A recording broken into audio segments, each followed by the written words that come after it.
Добрый вечер. В эфире программа «Главные итоги». В студии я, Нарен Аип. На уходящей неделе была образована госкомиссия по изучению недавних событий в Куйташе. По делу Батукаева провели очную ставку Атамбаева, Соляновой и Атахановым. Объявили в розыск сына экс-замглавы МВД Курсана Асанова. Самого замминистра заключили под домашний арест до 13 октября. В рамках уголовного дела против Атамбаева арестовали имущество 7 канала. Военная прокуратура начала расследовать действия телохранителей Атамбаева. Бекбулот Талгарбеков решил отозвать свой судебный иск против бывшего президента. Здоровье главы чуйской милиции Самата Курманкулова, получившего травму головы в Куйташе, начало улучшаться. Он лечится в московской клинике. Ко Дню независимости президент подписал указ о награждении госнаградами и присвоению почетных званий. Султану Ибраимову и Туревая Кулатову присвоено звание Героев Кыргызской Республики посмертно. Правительство перезаключило стратегическое соглашение с Центерой и увеличило общие финансовые поступления с 87 до 150 миллионов долларов. В Тбилиси прошли кыргызско-грузинские политические консультации. Новым послом Казахстана в Кыргызстане стал Нурпеисов, сменивший Кокрекбаева. Премьер Абылгазиев раскритиковал работу Министерства образования и науки. Экс-министр транспорта Калилов возглавил госпредприятие Кыргызстемиржолу дирекцию по проектированию и строительству железной дороги Китай-Кыргызстан-Узбекистан. Адвокат Канат Хасанов заявил, что у него отобрали бизнес по поддельному акту. В Бишкеке прошел круглый стол по проблеме фейковых новостей. В дискуссии принял участие и министр культуры Джаманкулов. Однако один из докладов делал журналист, сам производящий фейки. Кыргызские фильмы «Песнь древа» и «Аврора» стали призерами международного кинофестиваля «Серебряный Акбузат» в Уфе. Обнаружилось, что из музея Михаила Фрунзе в Бишкеке украли бриллианты и рубины. На окраине Бишкека открылся новый парк, который предложено назвать Интымак. А для сегодняшней программы мы отобрали 4 главных события. Освобождение под домашний арест Өмирбека Текебаева и Дюшенкула Чотонова, годовщину независимости, начало нового учебного года и приезд в Бишкек нового президента Радио Свобода Джейми Флая.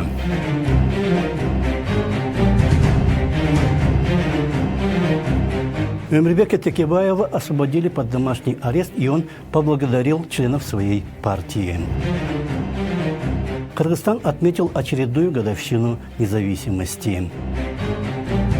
Спикер легендарного парламента Медеткан Шеремкулов о независимости и системе власти.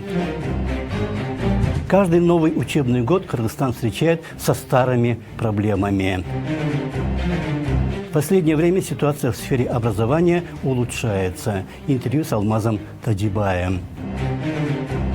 Президент радио «Азаттык» побывал в Бишкеке, но с критиками кыргызской службы не встретился. Когда кого-то в чем-то обвиняют, а он на это не реагирует, это не демократично. Интервью с Бурул Усманалиевой.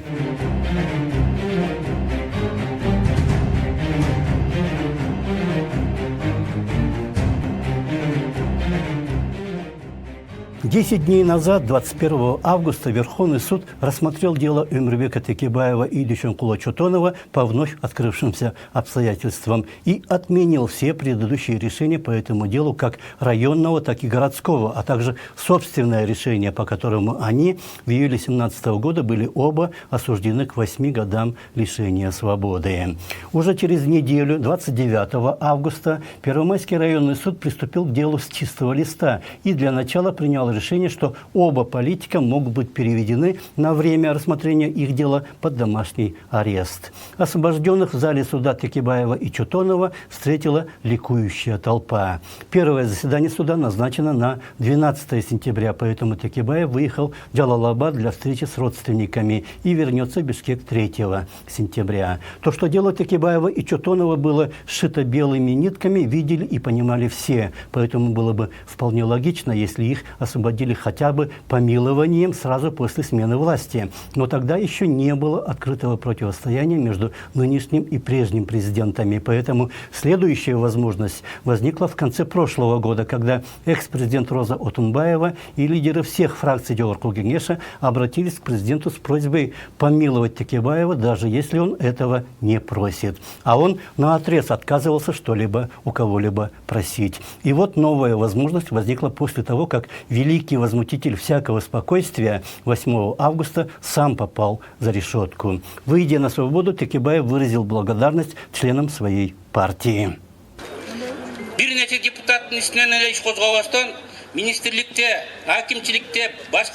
Не только против нескольких депутатов от нашей партии возбудили дела. Были уволены сотни и тысячи членов партии Атамекен в министерствах, акимиатах, на муниципальной службе. Даже участковых милиционеров или электромонтеров, сочувствовавших партии, увольняли с работы. Это были социальные гонения. Но ни один член партии не возмутился действиями руководства Атамекена. Никто не сказал: давайте не портить отношения с властью и спокойно жить. Никто не жаловался. Никто ни разу не возразил.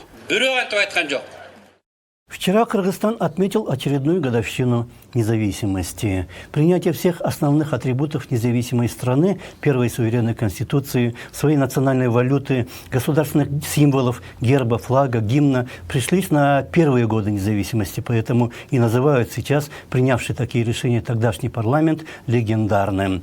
Тогда в СССР, в состав которого входил Кыргызстан, был совершен государственный переворот. Было объявлено, что президент страны Михаил Горбачев не может исполнять свои обязанности, и новая власть, Государственный комитет по чрезвычайному положению, ГКЧП, возвращает весь Союз к доперестроечным временам. Многие в Кыргызстане очень даже обрадовались такому повороту дел. В это время тогдашний президент Аскар Акаев стал обращаться в ООН и к мировому сообществу со слезными просьбами помочь маленькой республике сохраниться. Поэтому инициативу взяли на себя Жогорку Кеңеш и его спикер Медеткан Шеримкулов. Была созвана экстренная сессия, на которой депутаты объявили Кыргызстан 31 августа 1991 года независимым государством. Поэтому мы пригласили в студию спикера легендарного парламента Медеткана Шеримкулова, чтобы он поделился мыслями о независимости и нюансах государственного устройства.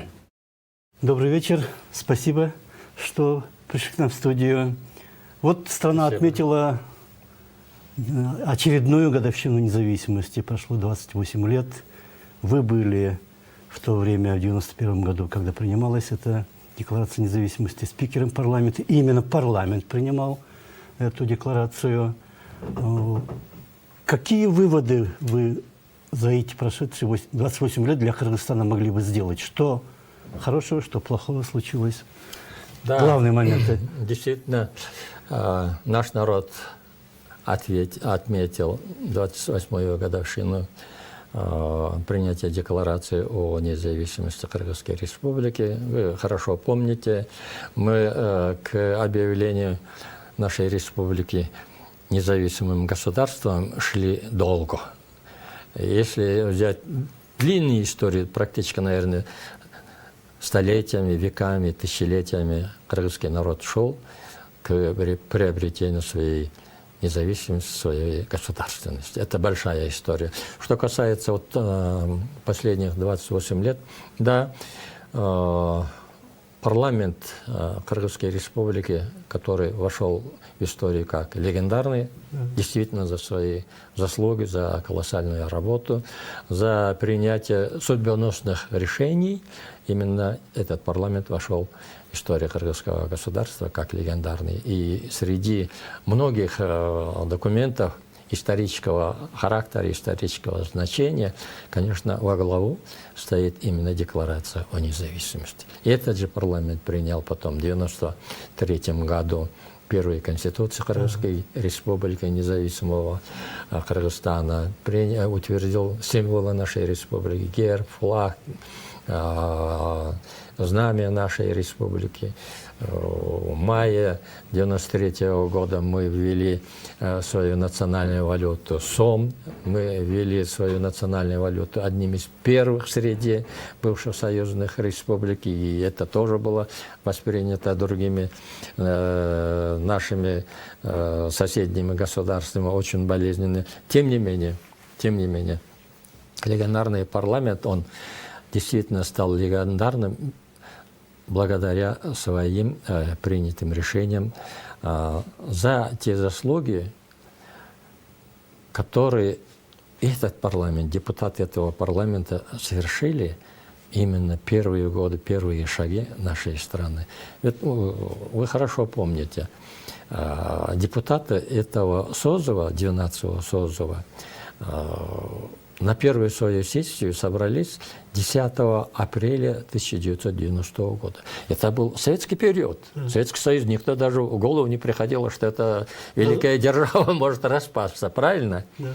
И вот этот период, эти депутаты, избранные в период Советского Союза, период коммунистической системы, коммунистической идеологии, им выпала такая честь, и им выпала такая судьба, что они вынуждены были, с одной стороны, с другой стороны, осознанно шли на то, чтобы обеспечить переход от одной системы, от коммунистической системы, к системе свободной, демократической системы государственного управления. Этому не все парламенты были готовы. Вы поймите, вот в парламенте многих стран, я имею в виду республик, которые входили в состав Советского Союза, потом они распались. Не смогли такие документы принять. Трагически закончились деятельность этих парламентов в связи с различного рода противостояниями исполнительной власти, президентской власти и так далее. Поэтому я еще раз хочу поблагодарить депутатов легендарного парламента за ту колоссальную работу, которую они провели для того, чтобы основать фундамент нового независимого кыргызского государства. Я думаю, их заслуги, их работа, их труд останется навсегда в истории кыргызского народа. Вот вы упомянули Конституцию, да, 1993 года. Вроде бы есть разделение властей, исполнительная, законодательная, судебная, и над ними пост президента. Вот этот пост президента в демократических, в парламентских демократиях, он такой символический. Да. А у нас получилось, что все-таки вот противостояние вот именно из-за... Все сейчас хвалят, многие 93 года Конституцию хвалят, даже говорят, надо вернуться к ней, восстановить все это дело. Но там не заложено ли вот это противостояние, что есть 3 ветви власти и над ними еще один? Вы хорошо помните, вот как мы работали над этой Конституцией. Я сегодня могу сказать тоже, что Конституция 5 мая 1993 года – это была самая лучшая Конституция из тех вновь принят новая редакция Конституции или различного рода дополнений и изменений, которые были внесены в Конституцию. Мы тогда учли опыт и западных стран, и восточных стран, и так далее, и приняли Конституцию, которая соответствует нашим традициям, нашей истории, нашей культуре, нашему менталитету с учетом особенностей Конституции всех передовых стран. Что касается вот, вашего вопроса, институт президентства – это что, монархия? Это что, часть исполнительской власти или законодательной власти? Кто она? Вот эта власть. Кто она? Это власть. Институт президентства. На институт президентства мы шли осознанно. Потому что для того, чтобы управлять государством и управлять именно оперативно, активно, оказалось, действительно нужна власть, которая вроде бы стоит выше, но тем не менее больше президентская власть по Конституции 1993 года, я хочу сказать, она ближе к исполнительской власти. И именно президент имел право проводить заседания правительства. При наличии премьер-министра президент мог проводить заседания правительства. То есть он был вмонтирован в систему исполнительской власти. Именно так. И особенность первого поколения различных ветвей власти – это президент, это Жогорку Кеңеш, это правительство, ну, естественно, как отдельная ветвь власти, это судебная система. Так вот, в первую очередь, вот, президент, правительство, Жогорку Кеңеш, парламент, я хочу сказать, что они были действительно самыми настоящими патриотами, самыми настоящими романтиками. Одна цель была перед нами, у руководителей нового независимого Кыргызстана. Мы строим новое государство, неизведанное государство. Мы идем по неизведанному пути. И на этом этапе мы должны быть едины в своих мыслях, в своих попытках строить новые взаимоотношения, новую систему управления государством. И первые 3-4 года мы действительно рука об руку работали в очень тесном контакте. Вы хорошо помните, вот, на заседании парламента Жогорку Кеңеша за моей спиной всегда сидел президент Акаев. От начала сессии до конца. И Акаев неоднократно выходил на трибуну и объяснял свою позицию по тем или иным принимаемым решениям, по тем или иным статьям закона. Потому что тогда инициативой законодательного предположения имел и президент, и правительство, и Жогорку Кеңеш депутат. Президент сам мог выносить проект закона. И если у депутата возникали вопросы, если у них возникал, так сказать, протест, они были против принятия вот не только закона, а вот определенных статей, президент сам выходил и объяснял, почему этот закон нужен, почему такая статья там должна быть. И именно действительно вот такая спаянная работа различных ветвей власти и давала возможность нам первые годы сохранить, когда уже Великий Союз развалился, Великой империи не стало. И нам надо было сохранить стабильность в государстве, обеспечить то направление, которое мы себе назвали независимым суверенным государством, вот эту независимость надо было обеспечить и экономически, и политически, и социально, и в международном плане, и внутреннем плане. Не дать возможности, не допустить развала страны, не допустить противостояния различного рода, в том числе и по национальным признакам и так далее. Это был очень тяжелый период. Это был действительно очень тяжелый период, и к чести первого поколения руководителей Кыргызской республики они сумели сохранить единство народа и будущее Кыргызстана. Другое дело, потом пошли различные преобладания интересов различных групп, в том числе и первых руководителей страны. Это уже, как говорится, другая история и другой разговор. Мы сегодня с вами, я думаю, не успеем на это дать хорошую, обоснованную оценку. Потому что так просто сказать одним словом, это не сказать ничего, то лучше не говорит. Вопрос, я чувствую, вы очень хотите задать эти вопросы, будет, может быть, другая возможность. На эти вопросы надо подходить очень основательно, объективно и аргументированно. Но все-таки я задам, вот, да. Очень коротко, у нас время мало осталось. Вы сказали, что президент был вмонтирован в систему исполнительной власти. Да.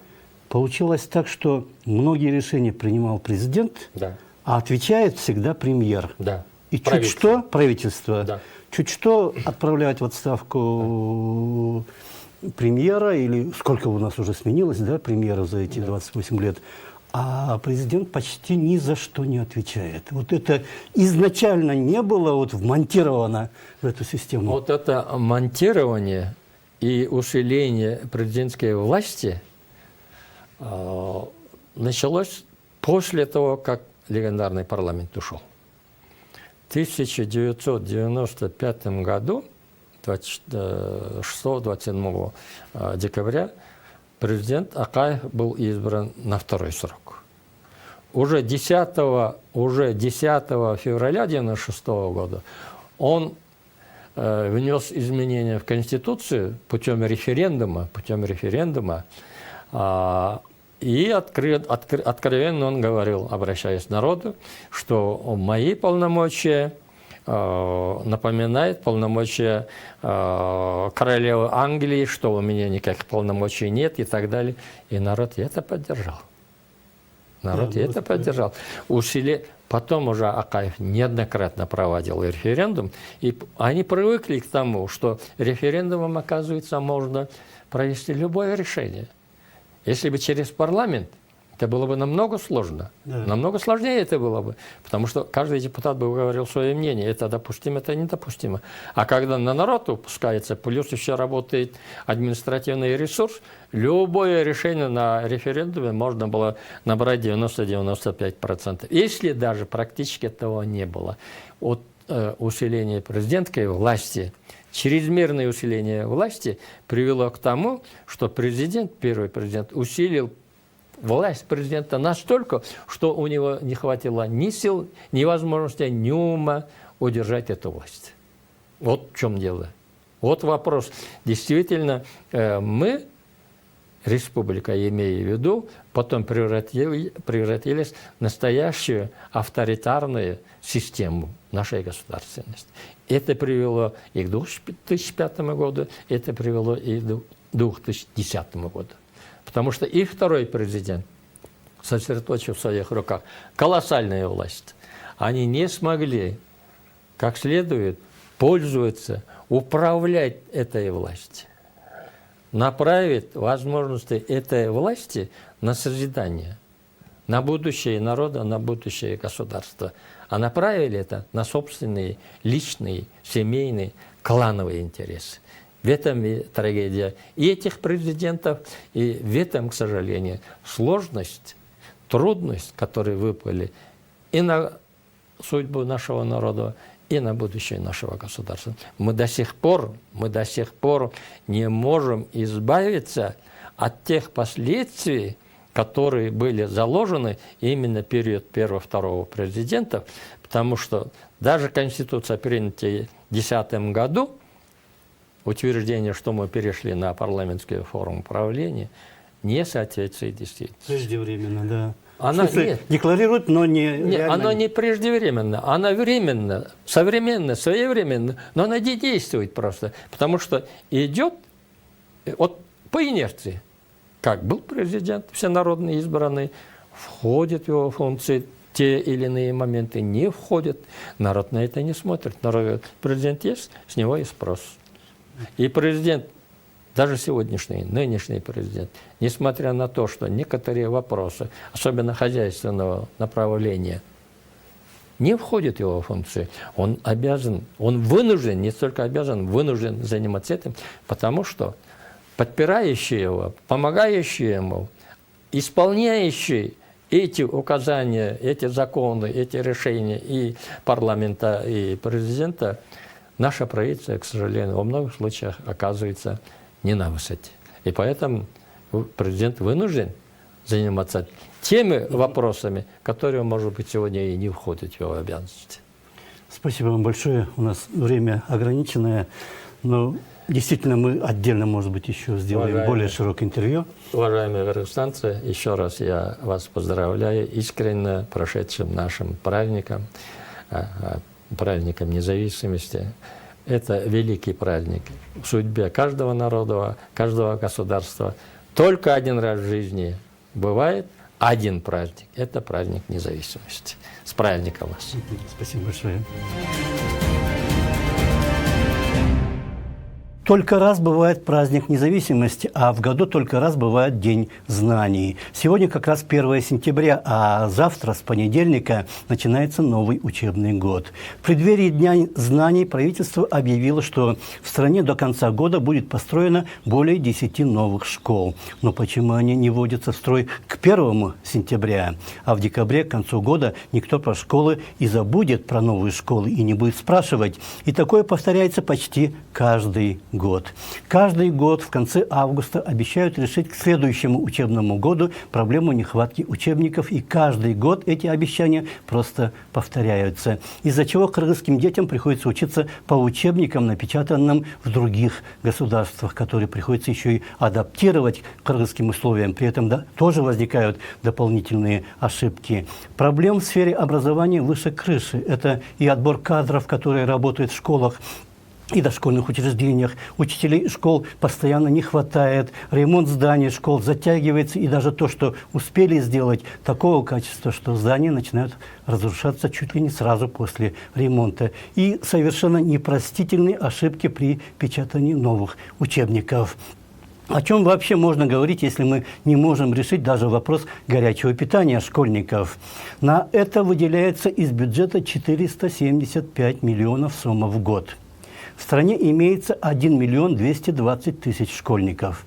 В 1-4 класс ходят, допустим, половина. Это 600 тысяч человек. Каждый школьник получает в день питания в среднем на 10 сомов. То есть общая сумма уходит на питание 6 миллионов сомов. Это чуть более всего 1% от выделяемой суммы 475 миллионов. А ведь есть еще грантовая помощь.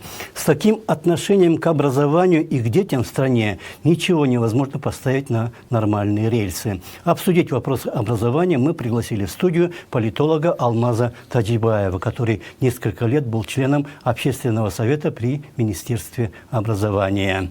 В области образования очень много проблем, просто вот выше крыши, да, и там и детское питание, это горячее питание, и вот эти учебники, нехватка учебников, и ошибки в этих учебниках, и почему кыргызские дети должны учиться по иностранным учебникам, даже если они адаптированные. Но давайте вот саму суть возьмем. Вот образование, оно выполняет свои функции. Мы готовим наше подрастающее поколение на том уровне, на котором они должны быть, для того, чтобы вот входить в жизнь после школы и начать становиться активными гражданами.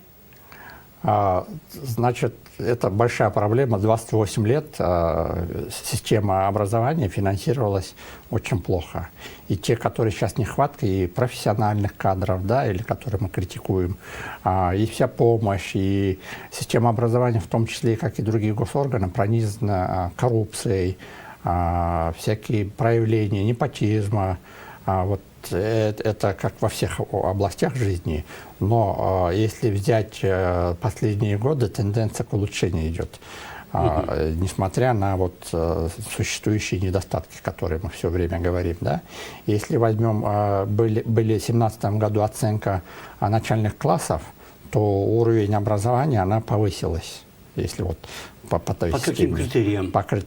Есть национальная оценка НОДУ, называется, да, и они проводят срез знаний четырехклассников. То есть именно по стандартам, образовательным стандартам, предметный стандарт, который есть, да, и почему они сделали. И большинство, 64-70%, они успеваемость достигается. То есть это нормальная тенденция. И каждым годом она улучшается, если взять только начальные классы. Но чтобы охватить весь, там есть проблемы среднего, полного, среднего образования. Да, если мы возьмем только школы, в этом срезе она выполняется. Если возьмем даже поступление в вузы по ОРТ, которое делается СОМО, да, то если в прошлом году было 57 тысяч, которые перевалило 110 проходной балл, то в этом году 62%. То есть в этом плане тоже идет постепенно. 57 и 62? Да, 62%, да, то есть переваливаясь. И... Это может быть просто погрешность? Нет, но все-таки мы тенденции следим каждый год. Ну, какую имеем вот по оценке, да, конечно, много инструментариев, но, конечно, недостаток оценки системы образования по эффективности, по количеству, да, то, что есть у нас, я вот все рассказываю. Конечно, нужно было много, но для этого, для оценки нужно еще финансировать, нужно, чтобы еще полномасштабную оценку делать. К сожалению, бюджет не покрывает, да, поэтому, если даже по ОРТ взять регионы, допустим, в этом году была Джалабадская область лидировала по местам, по ОРТ проходящим, да, то есть уже регионы предпочтения отдается, 60% больше берут регионы, поступающие больше, то есть результаты. Вот. Но если взять вообще финансирование, вот то, что я говорю, почему было плохое финансирование, и был уход кадров в свое время, да, за 28 лет, последние вот десятилетия начало постепенное улучшение, да, последние вот 10, ну, больше 5 лет было улучшение. Если возьмем сейчас финансирование, наша страна, бюджет нашей республики, да, это порядка 148 761 миллионов составляет, да, 148 миллиардов, да, 700. И из них, если возьмем систему образования, получается финансирование это где-то 18% от бюджета идет. 18%. Если возьмем мы по инвестициям, государственным инвестициям, да, то система образования стоит 1 миллиард 300 миллионов. Когда как сельское хозяйство 2 миллиарда 200 миллионов. А самый первый идет, это у нас транспорт, 11 миллиардов там 300 миллионов, к примеру, да? Сомов. Да, Сомов, естественно, Сомов. Поэтому вот это соотношение, она не оправдывает. И то, что сейчас многие жалуются, вот хотел бы напомнить, инвестиционные, это школы, где строится вот этот проект, да? А у нас больше идет на вот сельское хозяйство 2 раза, там 10 раз больше система транспорта, энергетика, идет водоснабжение 5,7 миллиардов, да? То есть, если вот так сказать, и как мы можем требовать систему образования, чтобы она улучшилась и отвечала современным требованиям. Кстати, вот тот, который я говорил, финансируется школьное образование, из них 91% это зарплата учителя плюс выплата в социальный фонд. Ну, получается... 10% отдается это на текущий ремонт, да, на вот, коммунальные услуги и все остальное. В других странах, если возьмем, да, ну, развитых странах, да, там, допустим, в Германии или в других странах где-то зарплата учителей совокупности у них составляет ну, 30-40%. Ну, хотя бы 50% довести, но для этого, естественно, мы должны увеличивать наш бюджет в системе образования. 18%. Если вот госинвестициями, ну, почти до 19%. Ну, получается, вот смотрите, конечно, не хватает средств, везде не хватает. Любую сферу возьмите, все скажут, да, вот недостаточно финансируется. Но кроме финансирования еще и какие-то другие, интеллектуальные какие-то вклад должен быть. Вот что делают люди, работающие в образовательной сфере, ну, кроме учителей, которые там пашут, у них там много часов, а вот руководители, какое может быть отношение, если там министр говорит, ну что там всего 2 ошибки было там в предложении, после чего ее стали называть не Худай-Бердиева, а Худай-Урдиева, да? Если такое отношение к ошибкам.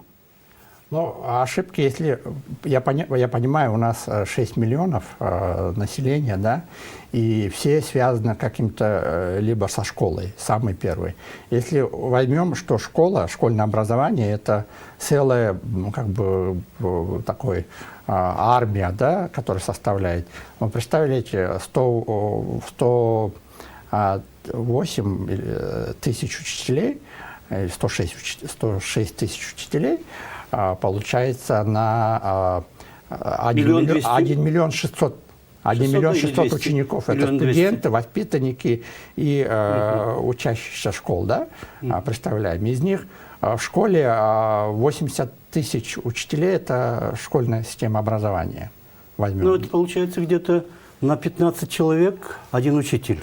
Да, где-то в среднем срез, допустим, если в городских там приходится там 13 или 16 учеников, да, то есть на одно, если вот такой общий срез. Но на самом деле дифференциально очень такой разрыв большой, допустим, в городских школах. Здесь где-то вот учеников больше, естественно, там 40 доходит в основном до 40, да, больше 35 учеников. В сельской местности, наоборот, там на одного учителя очень мало учеников. Мало, да? В школах, допустим, там 200, в среднем в сельских школах учатся 200 с чем-то. То есть в основном они в одну смену учатся и 2 смены, если так взять, да.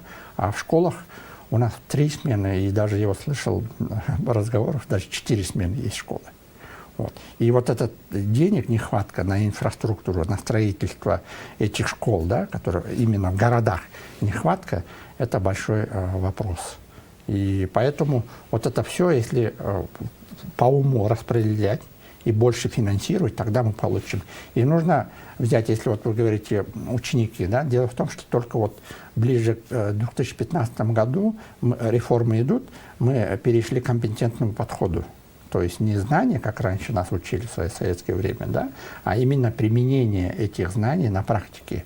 И вот эта реформа только что начинается, и, естественно, все стандарты, сейчас предметные стандарты в образовании, их 24.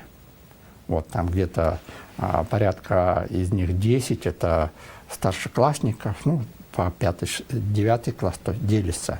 Но полностью еще мы эти стандарты не утвердили, потому что, когда мы анализировали, оказывается, вот писать в предметных стандартах мы потеряли этих людей за вот эти годы, за мизерную зарплату, естественно. И пришли дилетанты, которые пишут те стандарты, которые... И очень сложно.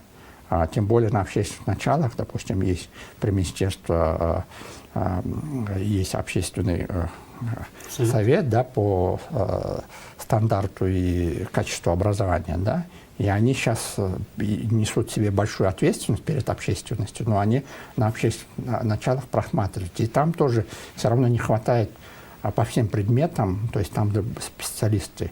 И когда те, которые разрабатывают авторские группы эти стандарты, вот, там бывает иногда, которые не работали в сфере образования. То есть журналисты, там, к примеру, по информатике, да, по предметам. И поэтому они на доработку отдаются. И благодаря еще поддержке международных организаций это делается. Если без них мы бы просто развалилось бы, то есть из-за нехватки финансирования. Поэтому, а вот учебник, который я к этому привожу, когда есть стандарт, который, естественно, она еще должна пройти экспертизу на правозащитную, то есть именно гендерную, где вот мы видим очень много протестов родителей, когда элементарно девочкам, то есть неравенство, да, дискриминация какие-то девочкам пишется, что она должна там работать женскими специальностями, в хозяйстве, да, там, дома мыть. Вот эти элементарные вещи, которые критикуются, сейчас общество сейчас другое требование дает. И чтобы не было насилия, там тоже это все проходит. А дело в том, что авторы смотрят на предметный стандарт, а потом уже пишут к нему учебнику. Если вот те ошибки, которые именно по содержательным месте пропустили, значит стандарт был не такой. Поэтому этих авторов тоже сложно в чем-то обвинить, потому что они опирались на предметный стандарт.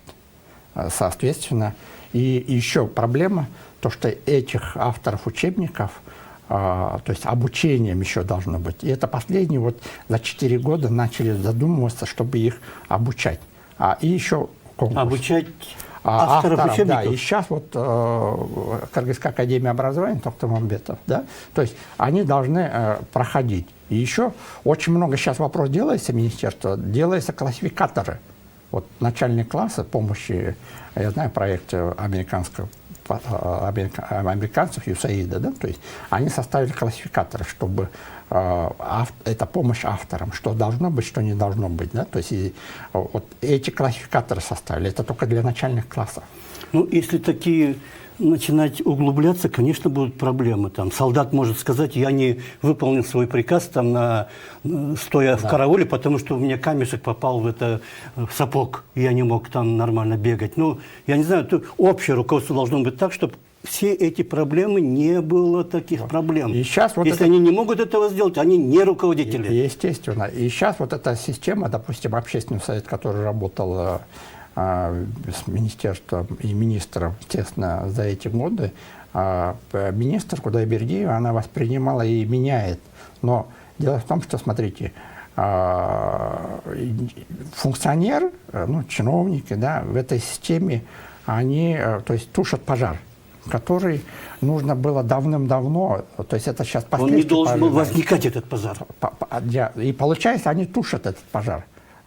Ну, тушат, погасили те же самые в аттестатах, да, то есть вот эта система была создана лет 10 назад, и сейчас она пожинает плоды.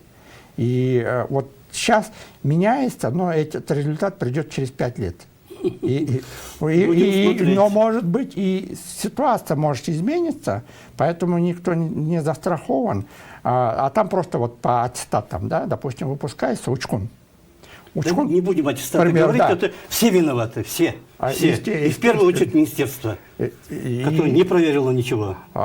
Там тоже, значит, там мы говорили, что должны быть контрольные, как бы, чтобы была проверка такая, да, вот они одну проверку сделали, дали сигнал, ну, сигнальные вещи, министерство подписало, нормально подписало, но когда дело в том, что заказчик доставляет напрямую школам, то есть районным школам, и в каких-то партиях, вещах обнаружилось, и теперь нужно менять, и в том числе, вот, я правильно обвиняю, потому что вот в районах они должны были проверить эти аттестаты, а директора куда смотрели, когда заполняли аттестаты, да, к примеру, и нужно было возвратить. И здесь тоже... Так надо опять вот это, получается, камешек в сапог попал и так далее. Да, и вот это нужно доставать, ну, дальше же не сапогами. И вот сейчас процесс идет, я так грубо с вами говорю, то есть сейчас достают этот камешек, и на это какое-то время нужно же достать этот камешек, это неудобно. Ну, у нас уже и время, вот, если так начинать разбираться, там слишком много будет проблем, и каждая проблема оказывается вселенская какая-то. Ну, спасибо вам большое, что пришли к нам в студию, рассказали. Главное, чтобы качество поднималось, а вот эти мелочи, это на то они и руководители, чтобы они предусмотреть там, и чтобы этого в принципе не было таких вещей, таких накладок и так далее. Спасибо вам большое. До свидания. Накладки мы наблюдаем не только в кыргызском образовании, но даже у давно известных и прекрасно зарекомендовавших себя международных корпорациях. В Бишкеке 29 августа побывал новый президент радио «Свободная Европа», радио «Свобода», кыргызская служба которого называется «Радио Азаттык». Весной была уволена директор таджикской службы Саджида Джахфарова, и высший менеджмент радио признался, что таджикская служба работала в интересах правительства Таджикистана. Вскоре после этого были уволены региональный директор радио по Центральной Азии Аббас Джавади и затем главный редактор всего радио Ненат Пеич. Такие же обвинения, возможный сговор с властями страны, на которой ведется вещание, звучат в последнее время и в отношении казахской и кыргызской служб радио. 19 августа 5 общественных деятелей Кыргызстана написали открытое письмо новому президенту радио, членам Конгресса США, который финансирует Азаттык, а также Госдепартаменту США, американскому посольству в Бишкеке и Агентству США по глобальным медиа, которому радио непосредственно подчиняется. В письме приводились конкретные факты и выражалась просьба провести независимое и всестороннее расследование деятельности руководителя кыргызской службы Венеры Джуматаевой, которая подозрительным образом в последние годы увольняла тех своих сотрудников, которые критиковали режим Атамбаева. В обществе разгорелась широкая дискуссия, которая продолжается и до сих пор, но президент радио Джейми Флай не встретился в Бишкеке с авторами открытого письма. а на рандеву с ним были приглашены только те, кто лояльно относится к радио Азатык и самой Джуматаевой. Поговорить о сложившейся ситуации мы пригласили политолога Бурул Усманалиеву, которая несколько лет работала в бишкекском офисе ОБСЕ специалистом по свободе СМИ. Она следила за событиями вокруг Азатыка со стороны. Спасибо, что пришли к нам в студию. Вы вот со стороны, да, не вовлеченный в конфликт, вот эту дискуссию человек, следили со стороны. В то же время вы специалист по медиа, по свободе слова. Как вам все это со стороны кажется? Почему и как это должно было бы быть, а не так, как происходит? Я тоже с удивлением первый раз узнала это обращение, когда было опубликовано в Фейсбуке руководству Конгресса Азатыка в Америке. Конгресс, да? да. Конгресс, который финансирует. И потом я не стала сильно изучать, потому что думала, у второй версии тоже, наверное, есть своя правда. И потом активно не вовлекалась. Потом смотрю, у той стороны руководства Азатыка Венеры Джуматаевой тоже появились посты, тоже смотрела. И она написала, что она на самом деле из Иссыкуля, что она с такого-то рода, училась там-то, там-то. И я не поняла, что это. Потому что это как бы письмо было не о том, откуда она там, где она училась и так далее. И я в конфузе была. И потом дальнейшие письма дальше появились. Ильнура Алканова ответила, как Шайырбек Иркин ответила, еще вот эти два ответа, еще кто был? Они там как вовлеченные. Пошло, да. Да. И тогда мне стало интереснее и как бы жарче, да.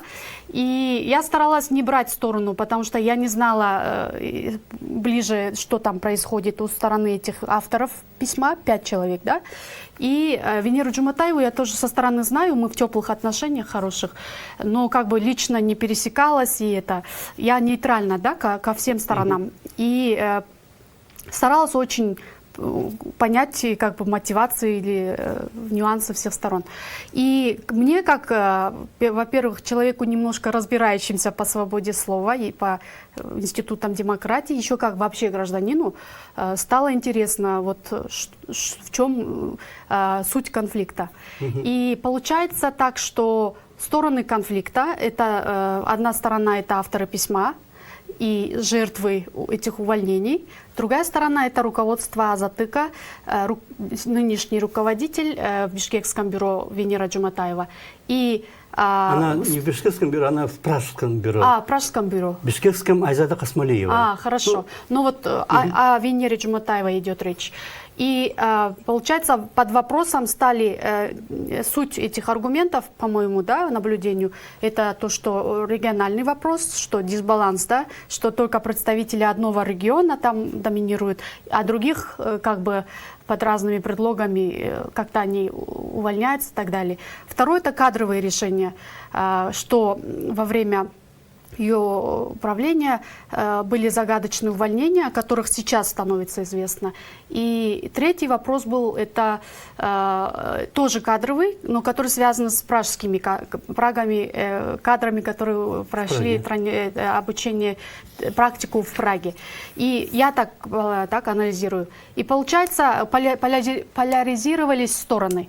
С одной стороны, защитники Венеры Джуматаевой, которые там очень паникующие отвечают, что вот как вы смели, это такой СМИ, да, это же символ и маятник демократии, да, и они как бы говорят обо всем Азатыке как институт. И в то же время, конечно, они защищают Венеру Джуматаеву, я понимаю, они имеют право защищать. И с другой стороны, это те авторы письма, и плюс, которые реально могут, как свидетель этих дел, говорить что-то. Это Ильнура Алканова говорила свою историю, как она оказалась уволенной. Еще Шайырбек Иркин написал, да, который тоже работал много лет. И Айданбек Ахматов. Айданбек Ахматов, что очень интересно. И эти, я как не общалась ни близко ни с кем из этих сторон, и мне показалось, что в этом конфликте должно быть ответ от стороны обвиняемого, должен быть реакция. это обычно есть три реакции. Или ты избегаешь ответить, или ты борешься, отвечаешь, или ты игнорируешь.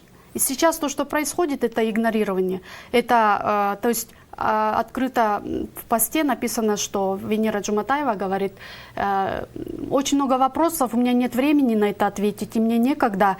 Так много вопросов, я всего лишь скажу, что я родилась в Иссыкуле, училась потом, в Бишкеке училась и дальше и так далее. И я тоже была в шоке, потому что она могла бы говорить, что мне некогда, да, это не соответствует демократии, да, принципам.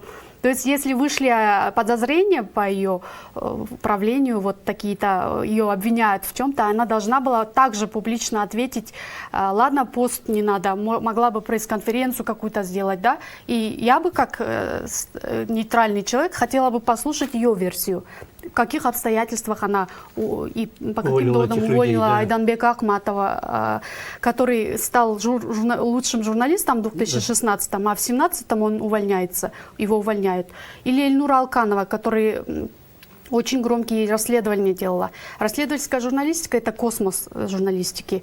И такую работу делать, это не всем удается. И такого сильного журналиста увольнять, это меня очень удивительно было, потому что, может быть, ее характер не понравился, не знаю, да, может. Но на таких доводах увольнять человека – это очень трудно. И бывает, что многие не сойдутся по характеру, во всех организациях есть.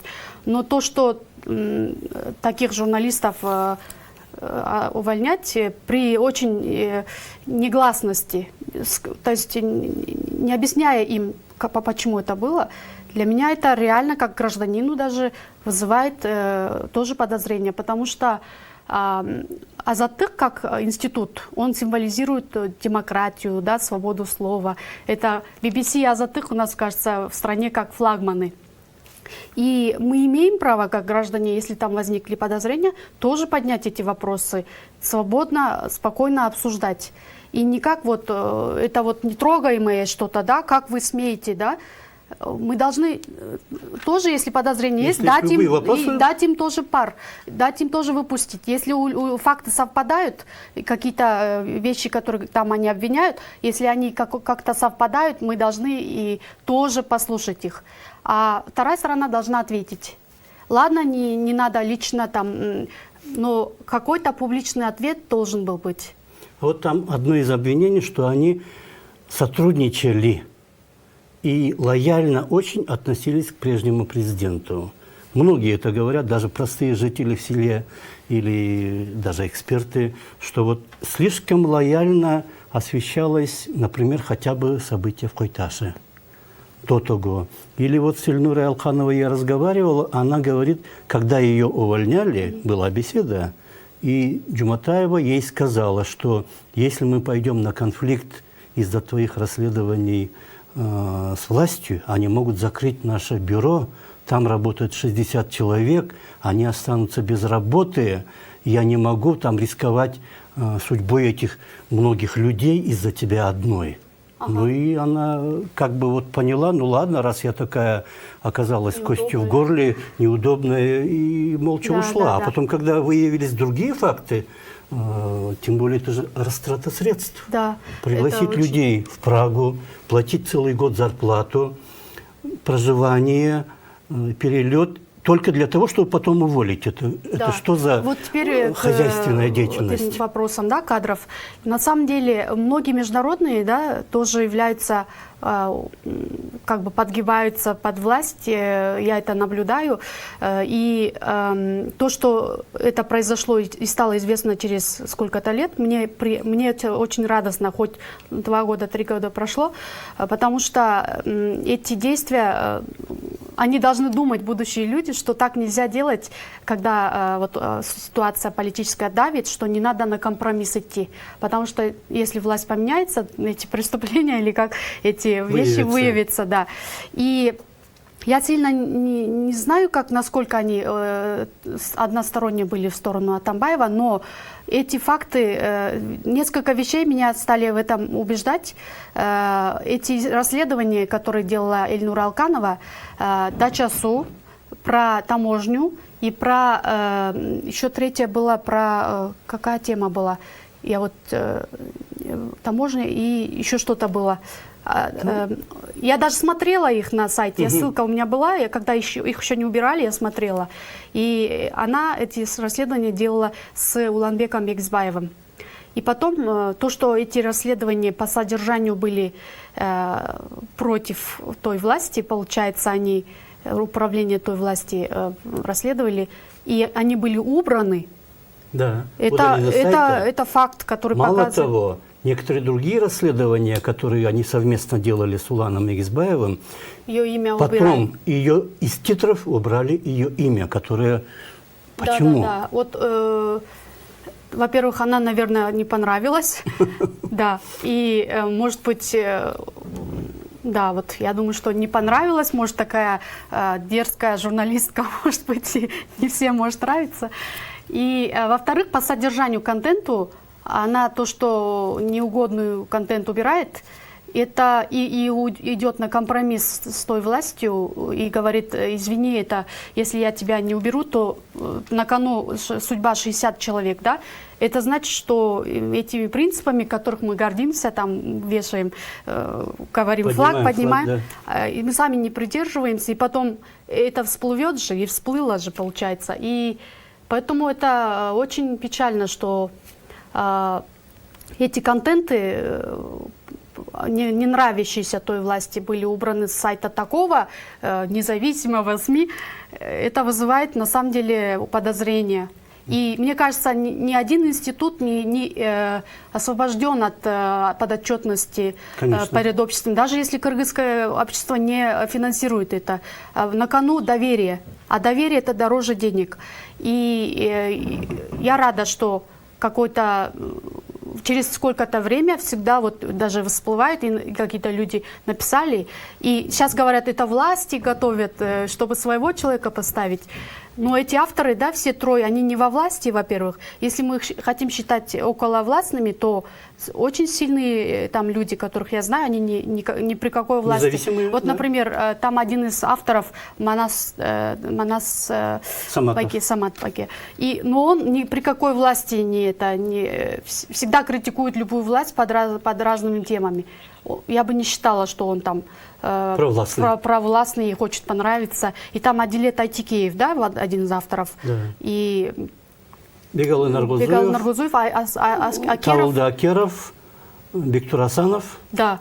И вот самое главное, кадровые, финансовые, и вот то, что вот сговор с властями. И вот то, что пражские кадры потом оказались невостребованными, это очень вопиющее явление. Я не руководитель, мне, может, легко сказать, но сколько ресурсов потрачено на этих людей, проживание это. И на самом деле мы должны быть благодарными, кто платит эти деньги, а это американские налогоплательщики. И они должны отчет потребовать.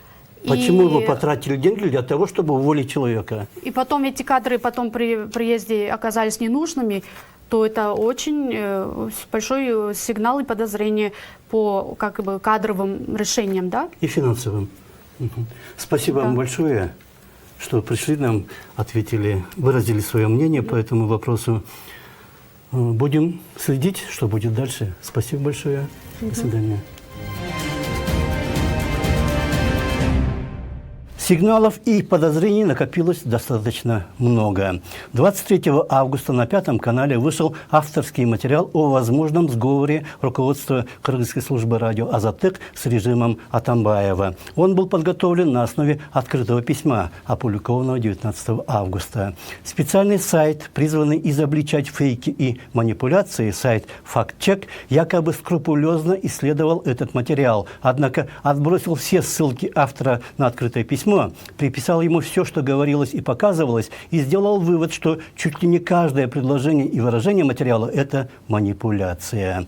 Так что сама эта проверка фактов оказалась достаточно грубой и целенаправленной манипуляцией. Однако многие ей поверили, особенно люди из числа кыргызоязычной интеллигенции, которые гневно обрушились на критиков руководителя кыргызской службы радио «Азаттык», подозревающиеся в том, что она изменила высоким принципам Азаттыка. Но нельзя призывать к точности неточными методами, бороться за правду неправедными способами, ратовать за добросовестность недобросовестным путем. Это была еженедельная программа «Главные итоги». Ее вел я, Нарын Аев. Всего вам хорошего и до свидания.